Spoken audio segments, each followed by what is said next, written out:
বাড়িতে সবসময় রাখা দরকার, কারণ অসুখ বিসুখ কখন কার আসবে এটা তো বলে আসবে না।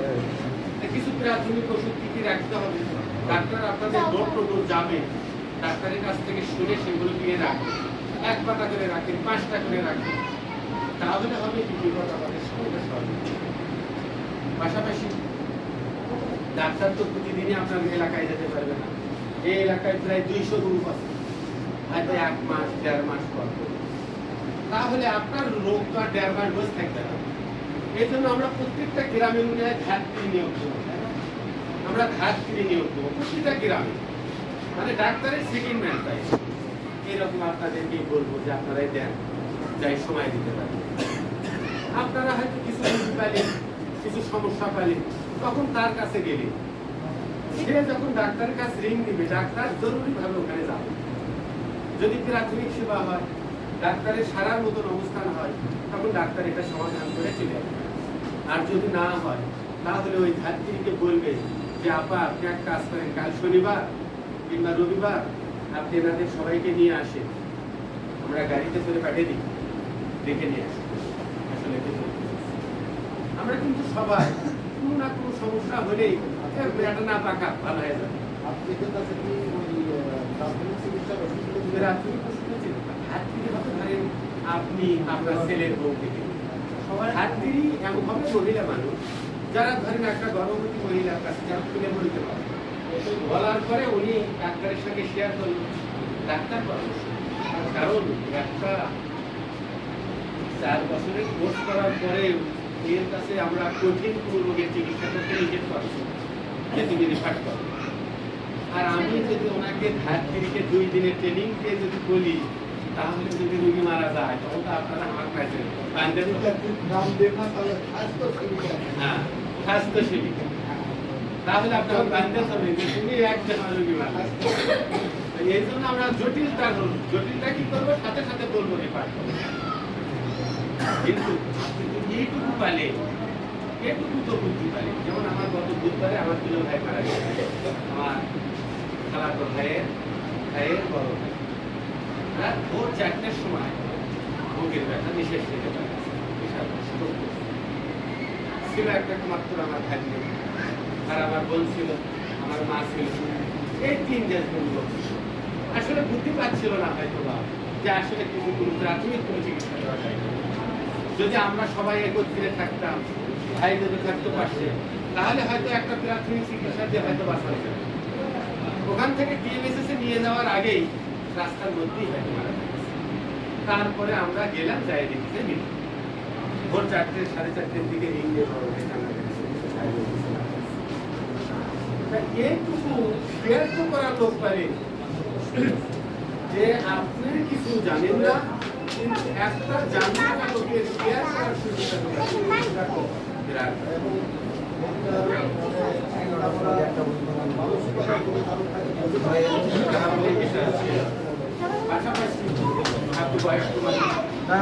হয়তো বিকেলবেলা এমন হয়ে গেল, লাঠির মতন হয়ে গেল, হয়তো বললো লাঠি চলো একটা না ওই রাজবাড়ি নদীতে ঘুরে এসে আপনাকে না হাঁটলো, এইটুকু সেবা তো দিতে পারবো। তা এই যে আপনার পাশে থাকলে এইরকম একটা লাঠি যদি আপনার পাশে কথা বলে, আপনার কিন্তু রাত্রের বেলা আর মোবাইল না, আপনার মনে হবে যে লাঠি দাওয়াত করো, তোমার বাড়ি টাকার অনুষ্ঠান দাওয়াত করো, খেয়ে যায়। আমি মনে করতেছি এই সেবার জন্য আমরা এখানে। পাশাপাশি আমার লাঠি বা আপনার লাঠি একা না, আপনারা যতগুলো লোক আছে ওইখানে জায়গা আছে, ওইখানে বসে আপনাদের কর্ম এলাকায় সবাইকে এই পরামর্শটা দেন। এমবিবিএস ডাক্তারের সিলিং দেয়। এখন প্রতিটা সরকারি হাসপাতালে মেডিকেল অ্যাসিস্ট্যান্ট, প্যারামেডিক্স তারাই কিন্তু চিকিৎসা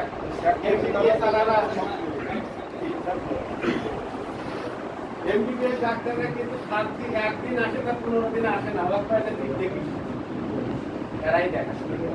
এটা বিশাল পাওয়া।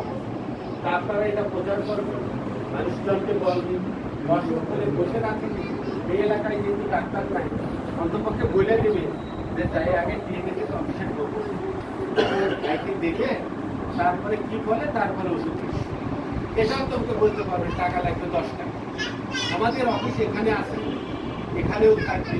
পাশাপাশি আমরা অফিসের মধ্যে এই যে রাজবাড়ির পিছনে আর একটা অফিস করবো, হয়তো ডাক্তার ওই অফিসেও যেতে পারে, কারণ আমাদের এখানে আসলে ছোট হয়ে গেছে।